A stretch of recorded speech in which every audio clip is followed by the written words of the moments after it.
जस्तो धेरै छ हामी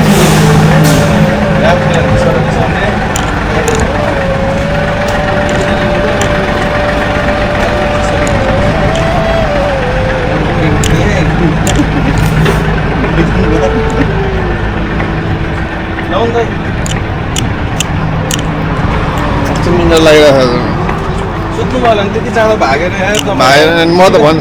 विकास खोज्छु ढार गएर हिँडिसम्म साथी भन्नु चामल लिएर जान्थ्यो हिजो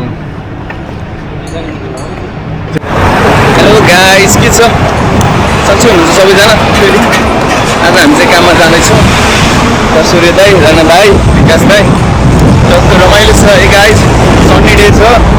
7 बजी घाम लाग्छ जापानमा यो चाहिँ ल्याङ लाग्छ होइन जस हामी चाहिँ अहिले जाँदैछौँ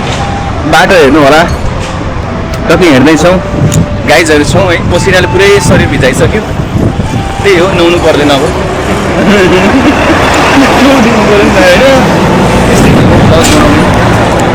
यस्तै हो जिन्दगी गाइज आउने सबैजना ब्लगमा एकछिन रमाइलो गरौँ कुराकानी गरौँ हेर्दैछौँ गाइज अहिले एकछिन म तपाईँहरूलाई अगाडि देखाउँछु दिदी एउटा अगाडि दिदी गुच्चीको ब्याग बोकेर हिँडिरहनु भएको यता विकास दाइ हुनुहुन्छ राणा भाइ मुस्टर खाँदै हुनुहुन्छ रातभरि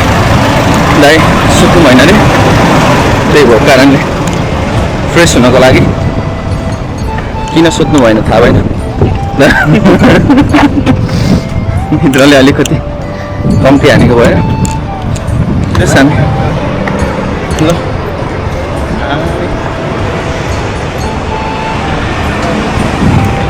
पारी छ पारी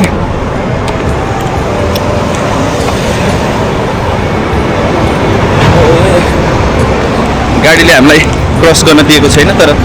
जबरजस्ती क्रस गर्यो कस्तो टल्किँदो रहेछ लाइट है यो सेतोमा गाई चाहिँ त्यही त गर्मी छ गर्मी छ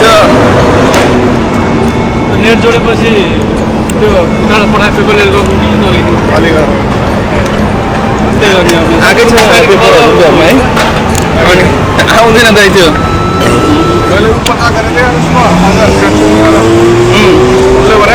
कम्पनीमा पत्ता गर्नुपर्छ इन्कम ट्याक्स कम्पनीले तिरेको छैन